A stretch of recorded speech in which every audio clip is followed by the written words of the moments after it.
A handful of soil has over 5 to 7 billion organisms. It's speaking. You need sensitivity to listen. Land speaks. Tribal cultures in India, in Africa, in Americas, all they do is listen to the land. Modern societies are going through psychological deficiencies, mainly because of nutrient deficiency in the soil.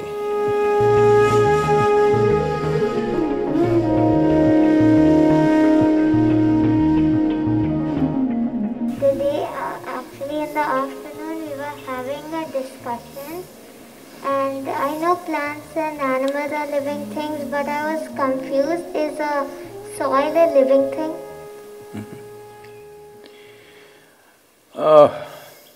Well, what's your name? Name. Huh? Rishika? Rishika? Nishika.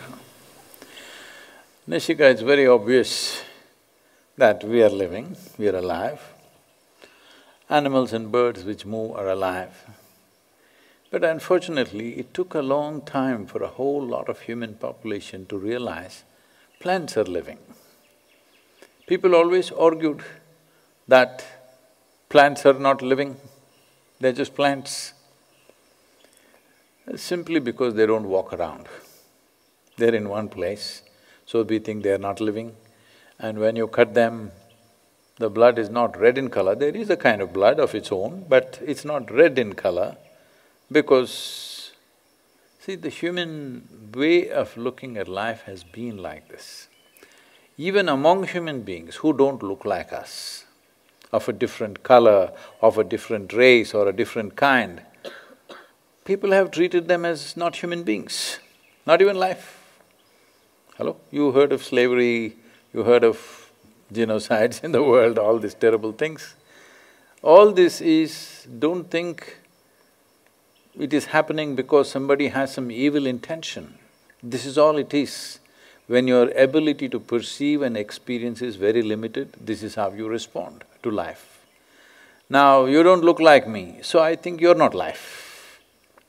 So, human beings, at least now in the world, hopefully, it may not be in everybody's minds, but largely have started accepting each other as human beings, whatever color, race, size, shape, whatever they are. Animals, we're beginning to recognize them as life, but still I want you to know, every day over 200 million animals are slaughtered. Obviously, we don't think they are as much life as us, isn't it? Hello? If we recognize them as just as much life as us, we may have to kill something to eat, but 200 million animals per day is definitely not needed. Everybody knows it is much more than any human being can eat, but still we're doing that. So wanton destruction of forests and lands have happened, but now that we have brought it to some control and people are beginning to understand trees and plants, plant life is also life. Now we're coming to soil. See, what you think is soil as a material, if you take it in your hand, a handful of soil has over 5 to 7 billion organisms, anywhere between 50 to 75,000 species, over 1,000, fungi and things like that. It's too much life. So just because there are microorganisms, does it become alive? Then how have we become alive? Over 60% of this body is microorganisms, and that's how we are alive. So if this contains so many microorganisms and cells and we are alive, if that has the same thing, why is it not alive? Simply because it just lies there, it doesn't stand up and dance like you. Hello isn't it? That's the only problem, it doesn't speak up, but it's speaking. You need sensitivity to listen. The trees are speaking their own language. You need to listen to know this. Otherwise, only if somebody shouts in your ear, they are speaking rest of the life is not speaking? No, every life is speaking in its own way. They're not saying unnecessary things like human beings, they're just saying what's needed for them. Land speaks. Any number of cultures in the world, both in India, tribal cultures in India, in Africa, in Americas, there are many people, all they do is listen to the land, just listening to the land. If land was not alive, if the soil was not alive, how would it throw out so much life?